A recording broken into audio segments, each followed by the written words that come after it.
कृष्णस्यासीद सखा कश्चित् ब्राह्मणो ब्रह्मवित्तमा विरक्त इंद्रियार्थेषु प्रशांतात्मा जितेन्द्रिया। भगवान के परम प्रिय अभिन्न हृदया श्री सुदामा जी महाराज इतने विशेषण गिनाए सुदामा जी महाराज के बारे में, और मूल परिचय देना भूल गए। केवल विशेषण ही गिनाए जा रहे हैं, न नाम बताया, न काम बताया, न धाम बताया। कह दिया कृष्णस्य सखा। सखा कौन है, किसे सखा कहें? तो सखा का तात्पर्य है सह खेलति खादति सखा, जो साथ में खेले खाए वो सखा है। अथवा साख्याति यदि सखा, दोनों की एक समान ख्याति हो, प्रसिद्धि हो, कीर्ति हो, वे है सखा। गुरुकुल के नाम क्या थे? सुदामा कृष्ण, कृष्ण सुदामा। कृष्ण से सखा, कृष्ण से सखा कहने से तो कृष्ण की महिमा का पता चलता है। सुदामा का अपना परिचय क्या है? तो बोले कश्चित ब्राह्मणो, कश्चित ब्राह्मणो, किसी ब्राह्मण से सुदामा का पता नहीं चलता।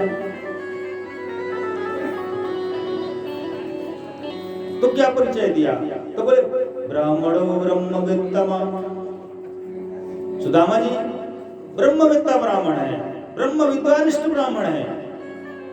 केवल ब्रह्मविद नहीं है, अपितु ब्रह्मवित्तमः, परम श्रेष्ठ है, परम ज्ञानी है। उनके बाद ज्ञान की कोई स्थिति नहीं होती। बोलो राधे राधे। देखिए इस प्रकार से समझिए, एक होता है निम्न न्यायालय और उसके बाद होता है उच्च न्यायालय, अब उच्च न्यायालय के बाद होता है उच्चतम न्यायालय, उसके बाद तो कोई न्यायालय नहीं होता।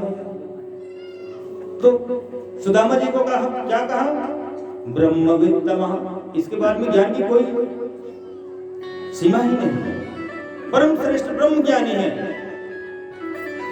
इसलिए कहा कृष्णस्य सीद सखा कश्चित् ब्राह्मणो ब्रह्मवित्तमा विरक्त इंद्रियार्थेषु प्रसन्नात्मा जितेन्द्रिया। ज्ञानियों में ब्रह्म ज्ञानी है, इतने विशेषण से भी मन नहीं भरा तो कह दिया विरक्त इंद्रियार्थेषु, इंद्रिय विषय सुख की भोग से सदैव विरक्त रहने वाले ऐसे ब्राह्मण हैं। हमारा विषय सुख क्या है? हमारा विषय सुख है कोई नई वस्तु हमें दिख पड़े तो हम उसे प्राप्त करने को मचलते हैं, उसको लेना चाहते हैं, मन मचल जाता है। और जब तक वह प्राप्त ना हो तो मन में टेंशन बना होता है। टेंशन है ना, टेंशन काय कहेंगे? टेंशन देखिए जेठ बैसाख के महीने में जब हम घर से बाहर निकलते हैं तो कितनी गर्मी होती है? गर्मी होती है ना, एक सूर्य से हमारी खोपड़ी गर्म हो जाती है, होती है ना। तो टेंशन, एक सूर्य से की तपन से हम व्याकुल हो जाते हैं। तो 10-10 सूर्य टेंशन, 10 सूर्य से जब 10 सूर्य की गर्मी जब एक साथ प्राप्त होगी तो हमारी क्या स्थिति होगी? यही है मानसिक तनाव और टेंशन। बोलो राधे राधे। तो कोई वस्तु, नई वस्तु हमें दिख पड़े तो उसको हम प्राप्त करने के लिए व्याकुल हो जाते हैं। परंतु सुदामा जी कैसे हैं? विरक्त हैं, प्रसन्नात्मा, प्रत्येक स्थिति में अपने मन को प्रसन्न रखने वाले हैं। कोई वस्तु मिले या ना मिले, प्रसन्नात्मा जितेन्द्रिया। अपने इंद्रियों पर उनका नियंत्रण है। हमारे जो 10 इंद्रियां हैं, वाणी, पैर, हाथ, लिंग, गुदा, कान, नाक, आंख, जीभ और त्वचा, इन सब का मालिक होता है मन। और सुदामा जी कैसे ब्राह्मण है? इन 10 इंद्रियों पर उन्होंने विजय प्राप्त कर ली है। उनका मन शांत है, उनका चित्त शांत है, ऐसे ब्राह्मण है। इन सब पर समुचित नियंत्रण रखने वाले को ही ब्रह्म ज्ञानी कहा गया है।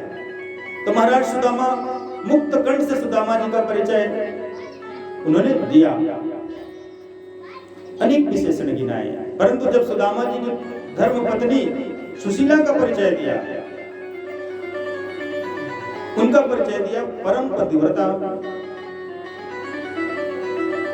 केवल परम पतिव्रता कह करके अंत कर दिया।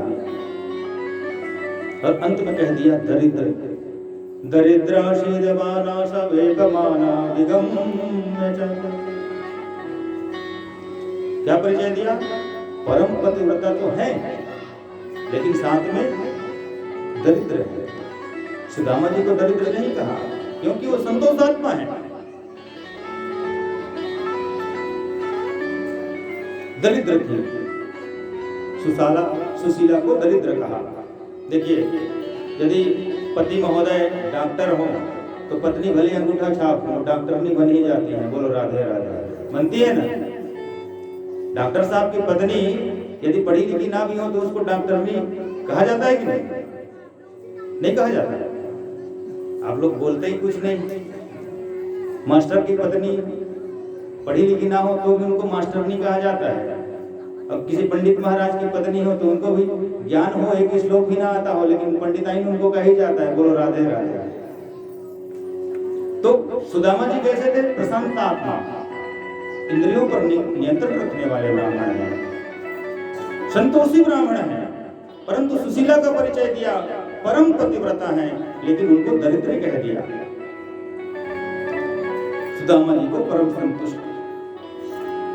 देखिए, जीवन में यदि असंतुष्टि है वही दरिद्रता है। असंतुष्टि है वही दरिद्रता है। सीमित साधनों में जीना श्रेष्ठ जीवन माना गया है। देखिए, जीवन में यदि धन चला गया तो समझो कुछ नहीं गया। धन को तो अपने पुरुषार्थ के द्वारा हम पुनः प्राप्त कर सकते हैं। स्वास्थ्य चला गया तो समझो कुछ गया। स्वास्थ्य यदि शरीर का चला गया तो समझो कुछ गया। सब कुछ नहीं गया, कुछ गया। परंतु यदि चरित्र चला गया तो समझो सब कुछ गया, कुछ नहीं बचा। इसलिए संतुष्टि ही काम, क्रोध और लोभ को नष्ट कर सकती है। इसलिए संतुष्ट होना चाहिए।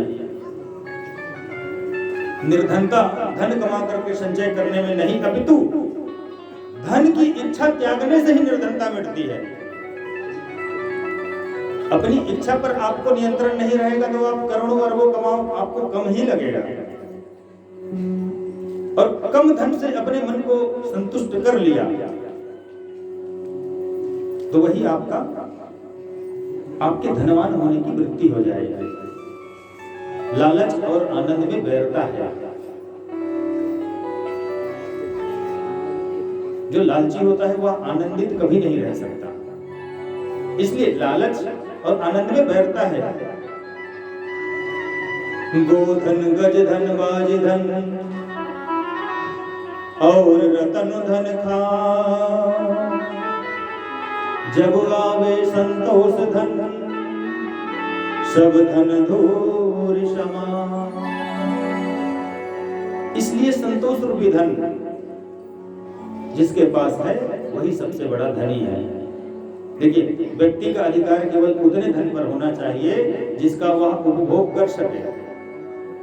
स्वयं और स्वयं के परिवार और आगंतुक अतिथियों, इससे अधिक धन वस्त्र संचय करने वाला वही चोर है। बोलो राधे राधे। किसी के घर से चोरी करने वाला चोर नहीं, वो तो है ही। उसकी आवश्यकता है इसलिए चोरी कर रहा है वो। इसका मतलब यह नहीं कि वो अपराधी नहीं है, परंतु आवश्यकता से अधिक संचय करके रखना। इससे क्या होता है? जिनको आवश्यकता है उनको नहीं मिल पाता। इसलिए कहा गया है गोधन गज धन बाज धन और रतन धन कान, जब आवे संतोष धन सब धन